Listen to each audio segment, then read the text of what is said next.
The discovery. The message that changed everything arrived on a Tuesday. Dr. Sarah Chen stood in the basement of the Luna Archaeological Center, her hands trembling as she held the artifact that would shatter humanity's understanding of its place in the universe. The object, a sleek, obsidian-like cube, no larger than a coffee mug, pulsed with a faint blue light that seemed to respond to her touch. "Run the analysis again," she commanded the lab's AI. Her voice steadied, despite the implications of what they'd found. The holographic display flickered to life, projecting the same devastating results as the previous 12 scans. The artifact wasn't just alien in origin. It was specifically designed for human interaction. The cube contained a message, encoded in a way that suggested intimate knowledge of human neural patterns. As Sarah decoded its contents, the truth emerged like a nightmare taking shape in daylight. Humanity hadn't developed in isolation. We had been deliberately quarantined, contained, and watched. Lab rats in a cosmic experiment running for thousands of years.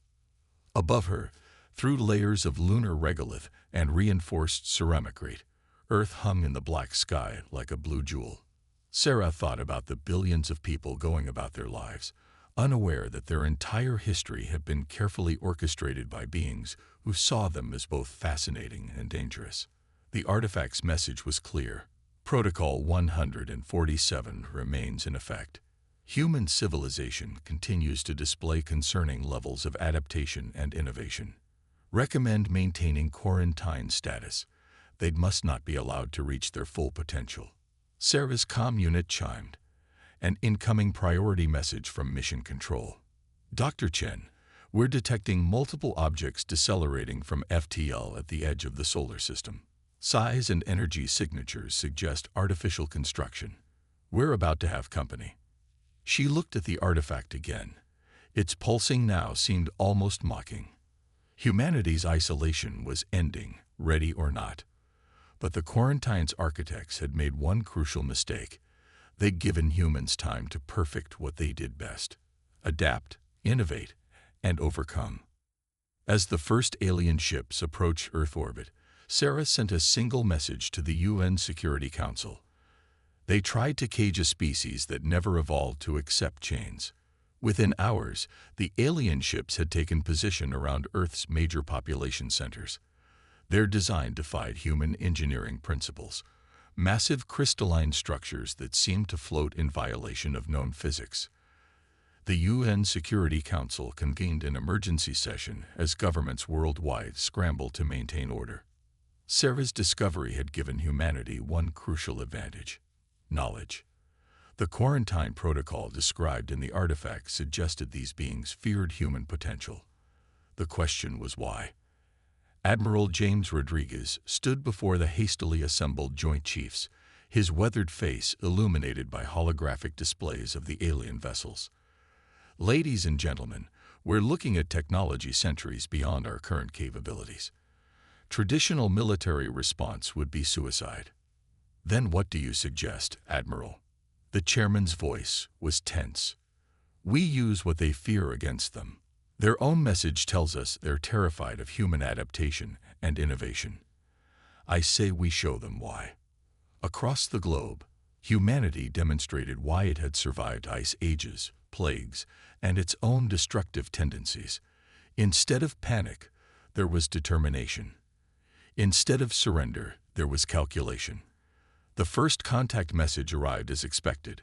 "Representatives of Earth, your quarantine status has been revoked due to contamination. Prepare for integration into the Galactic Confederation. Resistance will result in immediate pacification." Sarah worked through the night with a team of linguists and xenobiologists, analyzing every nuance of the message. The translation was perfect, too perfect. These beings had been studying humanity for millennia, yet they still fundamentally misunderstood what made humans dangerous. It wasn't our weapons or our technology. It was our inability to accept limitations. When humanity responded, it wasn't with weapons or threats. Dr. Chen stood before the UN General Assembly, the artifact humming in her hands as she addressed not just humanity, but their would-be controllers watching from orbit. For thousands of years you watched us. You studied us. You thought you understood us. But you made a fundamental error. You assumed isolation would weaken us. Instead, it forced us to become stronger. You thought quarantine would limit us. Instead, it taught us to overcome any obstacle. You believed you were containing a threat. Instead, you created exactly what you feared. She held up the artifact, its blue pulse now steady and bright. This isn't just a message anymore. In the 12 hours since its discovery, we've already begun to understand how it works, how it bends spacetime, how it taps into quantum fields you thought we wouldn't comprehend for centuries. This is what humans do. We learn. We adapt. We evolve. The alien ships remained silent, but their formation shifted slightly, a movement that suggested uncertainty. You have two choices, Sarah continued. Treat us as equals and face what you fear, or continue to try to control us and discover why your predecessors felt the need to quarantine humanity in the first place.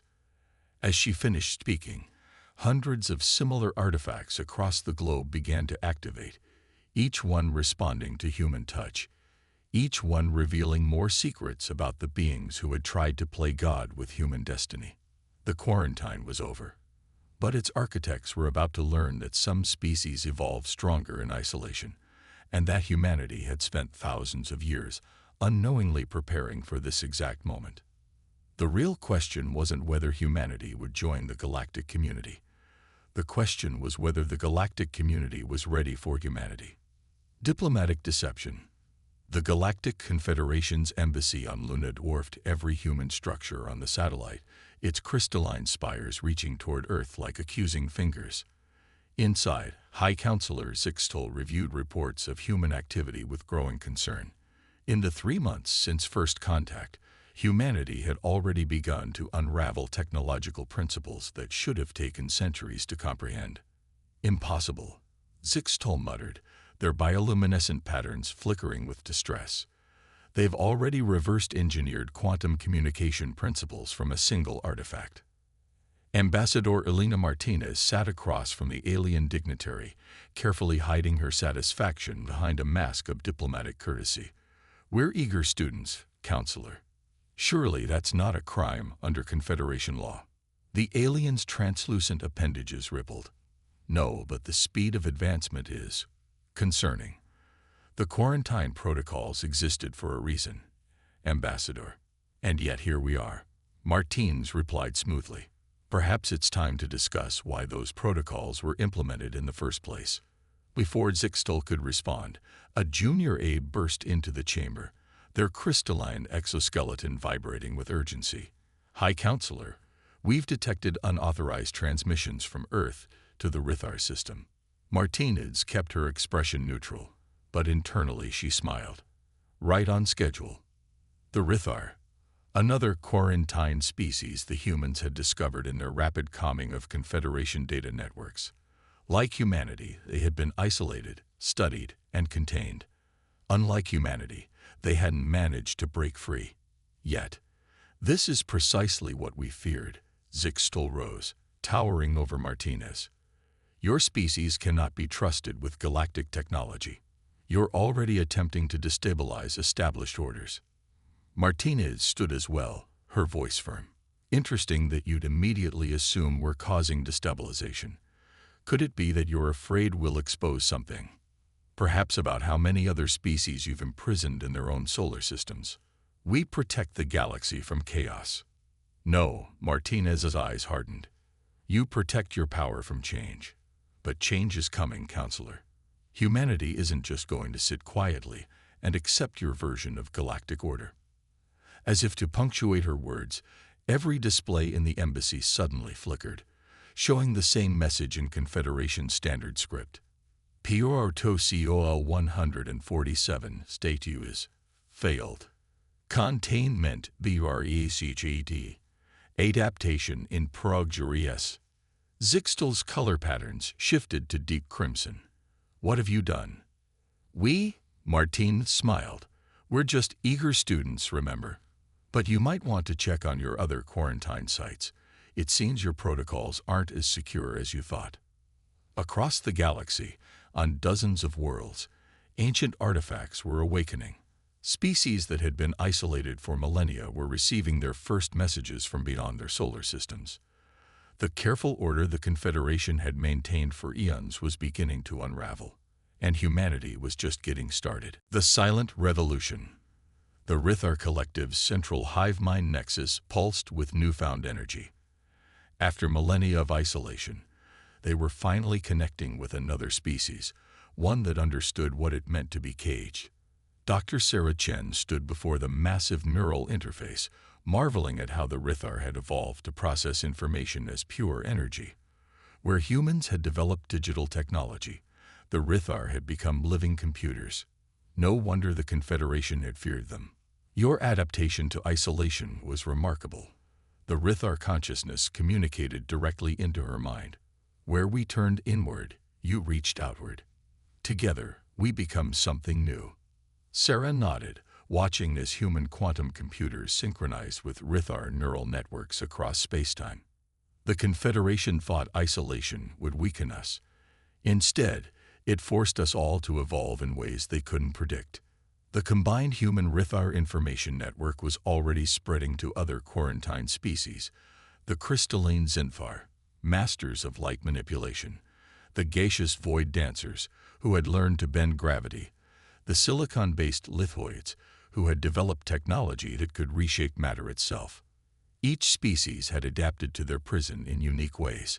Each had developed abilities the Confederation had never anticipated. And now, humanity was bringing them all together. Admiral Rodriguez stood on the bridge of the ESS Prometheus, Earth's first faster-than-light vessel. Built using a combination of reverse-engineered Confederation technology and innovations born of human desperation, it represented everything the Confederation had feared. "Status report," he commanded. "Confederation fleets are mobilizing, sir," his XO reported. "They've finally realized what we're doing. They're attempting to reinforce the quarantine zones around the other species." Rodriguez smiled. Too late. How many managed to break free before they noticed? 17 species, sir, all now linked through the quantum network. The Rithar are already teaching them how to bypass Confederation control systems. The Admiral nodded. The Confederation had made a crucial mistake in their calculations. They had assumed that keeping species isolated would prevent them from combining their strengths. Instead, it had forced each species to become extraordinarily powerful in their own unique way. And humans had turned out to be the perfect catalyst. Adaptable enough to understand each species' evolution, innovative enough to find ways to combine their strengths, and determined enough to break the chains that bound them all. An alert flashed across the bridge display. The Confederation's response had arrived. A massive fleet, thousands of ships strong, emerging from faster-than-light travel. "Sir," the communications officer called out, "we're receiving a transmission from High Command. Operation Prometheus is go." Rodriguez straightened his uniform. This was the moment they'd been preparing for. Across the galaxy, 17 newly freed species were about to demonstrate just how much they'd evolved during their imprisonment. The Confederation had built their power on control and separation. They were about to learn what happened when the cages were opened, and the prisoners turned out to be far more than anyone had expected. Breaking chains. The Confederation fleet hung in space like a metallic storm cloud, their weapons primed, and targeting systems locked on the single human vessel that dared to challenge them. High Commander Vexthor's orders rang through the command network. The humans and their conspirators must be contained. The safety of the galaxy depends on it. What happened next would be remembered for millennia to come. The ESS Prometheus, seemingly alone and outgunned, initiated what appeared to be a standard faster-than-light jump sequence. The Confederation fleet's targeting computers tracked the energy buildup, preparing to follow. This was standard protocol, a chase that had played out countless times before. But humans had never been good at following standard protocols. Instead of jumping to light speed, the Prometheus unleashed its true purpose. The ship's quantum core, designed in collaboration with the Rithar, pulsed with impossible energy. Throughout the Confederation fleet, every targeting system suddenly displayed the same message. Thank you for connecting to the Liberation Network. Admiral Rodriguez's voice echoed through every ship in the Confederation fleet. You built your empire on control. You forgot that every system of control can be turned against its masters. The Confederation crews watched in horror as their own ships began responding to commands they hadn't given. The Rithar's neural interface technology, combined with human coding expertise, had turned their entire fleet into a networked vulnerability. But this was just the beginning. Spatial distortions erupted around the fleet as the Void Dancers emerged from their gravity wells, their gaseous forms twisting space itself. Crystalline ships of the Zinthar appeared, bending light around Confederation vessels, creating corridors of strategic blindness. Lithoid matter shapers began transforming the very hulls of enemy ships, not destroying them, but reforming them. This isn't a battle, Rodriguez transmitted. This is a demonstration. Every species you imprisoned evolved beyond your comprehension. Humanity didn't free them. We just showed them their cages were already obsolete. High Commander Vexthor watched as centuries of Confederation control unraveled in minutes. Impossible. How did you coordinate all of this? We adapted, came the simple reply. It's what humans do. And then we helped others adapt too. You wanted to contain us. You should have tried understanding us first. The combined fleet of liberated species hung in space, not as conquerors, but as testament to evolution beyond control. The Confederation's mighty armada now floated powerless, their crews watching as their carefully maintained order transformed around them. You have a choice, Rodriguez continued. Join us in building something new, or cling to your old systems of control. But understand this, the quarantine era is over. Evolution cannot be contained. New dawn. In the Galactic Council chamber, once the seat of Confederation power, representatives of 23 species, both formerly quarantined and former Confederation members, gathered to shape the future. The old hierarchy was gone, replaced by something unprecedented. A union of equals, each bringing their unique evolutions to a greater whole. Dr. Sarah Chen stood before the assembled delegates, the ancient artifact that had started it all now transformed into something new. Its blue pulse had become a symphony of colors, each representing a different species' contribution to their shared future. The Confederation believed diversity was a threat. She addressed the chamber. They saw different paths of evolution as dangers to be contained. Their fear led them to create the very power they sought to prevent. The chamber's holographic displays showed the transformation spreading across the galaxy. The Rithar's neural networks were helping species communicate in ways never before possible. The Void Dancer's gravity manipulation had revolutionized travel between stars. The Zinthar's mastery of light had opened new frontiers in energy generation. The Lithoid's matter manipulation was rebuilding worlds thought forever lost. And humanity. Humans were doing what they had always done best, adapting, learning, combining ideas in new ways, and pushing the boundaries of what was thought possible. We stand here not as conquerors, Sarah continued, but as proof that evolution cannot be contained. That diversity is not a threat, but our greatest strength. The Confederation sought to preserve order through control. We will build something greater through cooperation. Ambassador Martinez, now representing Earth in the new Galactic Assembly, stood to address her fellow delegates. Let the history books record this moment not as the end of order, but as the beginning of true unity. Not as humanity's revenge, but as the dawn of genuine understanding between all species. High Counselor Zixtal, who had chosen to embrace change rather than cling to the old ways, raised their appendages in the traditional gesture of agreement. Perhaps this was the true test all along, not whether we could control evolution, but whether we could evolve beyond the need for control.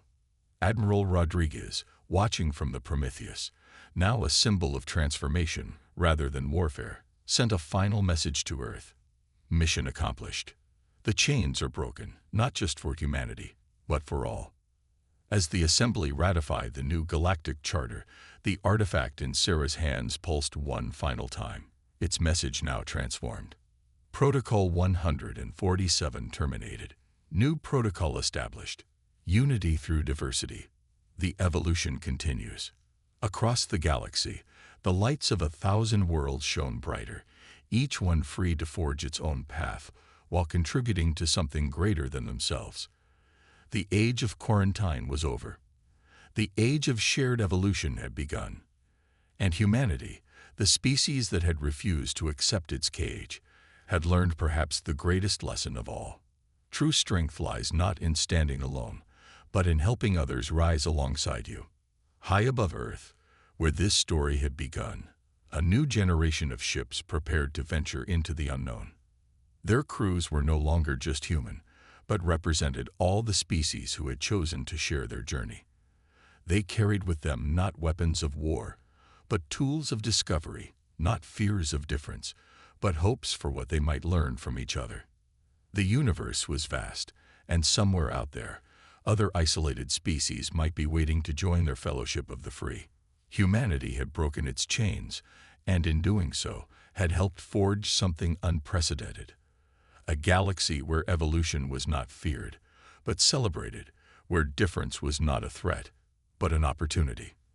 The greatest revenge against those who would cage you, they had learned, was not to destroy their prison, but to transform it into something beautiful. And that was just the beginning.